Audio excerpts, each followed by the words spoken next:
हर हर महादेव। जय श्री राम भक्तों, आपको ये जानने की उत्सुकता होगी कि सिद्धेश्वर पीठ क्या है, भगवान सिद्धेश्वर की महिमा क्या है।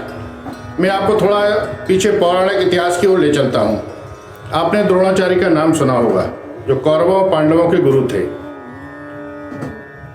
महाभारत के अनुसार द्रोणाचार्य बुंदेलखंड के झांसी में बेतवा नदी है, झांसी के समीप में, वहाँ बेतवा के समीप में एक बागाट नाम का गांव है, वहाँ उनकी जन्मभूमि थी। वहाँ जन्म लेने के बाद बिल्कुल झांसी जनपद में ही है, 20 किलोमीटर दूर यहाँ से है वो स्थान सिद्धेश्वर पीठ से। तो उनको शस्त्र विद्या की जिज्ञासा हुई और उन्होंने भगवान परशुराम से दीक्षा ली।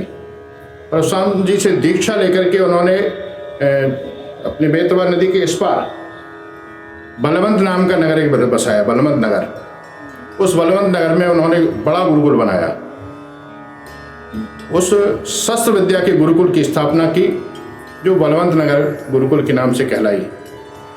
हमारे आचार्य कहते थे कि वो उस समय भगवान परशुराम द्वारा पूजित, भगवान द्रोणाचार्य द्वारा पूजित और उनके पुत्र अश्वत्थामा द्वारा पूजित जो शिव विग्रह था, वो इस गुरुकुल में था। महाभारत में जब भीषण संहार हो गया, सारे योद्धा मारे गए, तो उस परिस्थिति में द्वापर काल में वो शिवलिंग जहाँ स्थापित है, किन्हीं कारणों से कुंड में स्थापित करना पड़ा और सब कुछ यहाँ तहस नहस हो गया। कालांतर में यहाँ गोसाइयों ने आकर के साधना की और वो भी शस्त्र विद्या के आचार्य थे। इस गुरुकुल को पुनर्जीवित किया गया और फिर गोसाइयों की सेना जब यहाँ हुई, ताकतवर हुई, तो यहाँ बुंदेलखंड राज्य की स्थापना हुई और उन गोसाइयों की प्रेरणा से ओरछा की महारानी श्री राम को लेकर के ओरछा आई और ये राम राजा सरकार यहाँ विराजमान हुए। उसके बाद ये घटना घटी कि भगवान शंकर को भी प्रकट होना है और भगवान शंकर ने स्वप्न दिया आचार्य जी को। उस आधार पर यहाँ खुदाई हुई और भगवान शंकर का प्राकट्य हुआ। तो ये द्वापर काल से जुड़ी हुई एक कड़ी है, परशुराम जी से जुड़ी हुई एक कड़ी है।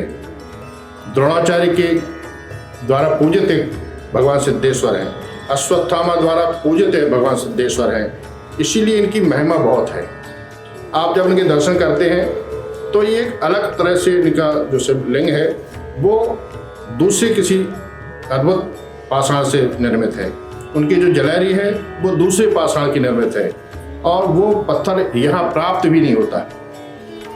पूरे बुंदेलखंड में, क्या भारत में भी मुझे लगता है कि अलग अलग जगह का वो पत्थर है जो पुरातत्वविद कहते हैं। तो उनको दर्शन करके अद्भुत लगता है कि ये कहाँ से लाए थे परशुराम जी, फिर द्रोणाचार्य को क्यों कैसे दिया, द्रोणाचार्य भी अपने पुत्र के साथ कैसे अश्वत्थामा के साथ पूजा करते थे और धनुर्विद्या सीखते और सिखाते थे इस गुरुकुल में। तो भगवान परशुराम द्रोणाचार्य और अश्वत्थामा से जुड़े हुए भगवान सिद्धेश्वर हैं, उनके द्वारा पूजित हैं, जिनकी बहुत महिमा है। मैं आपको कम शब्दों में बता देना चाहता हूँ कि जिस कामना से भी आप इनकी आराधना करोगे वह निश्चित पूर्ण होगी।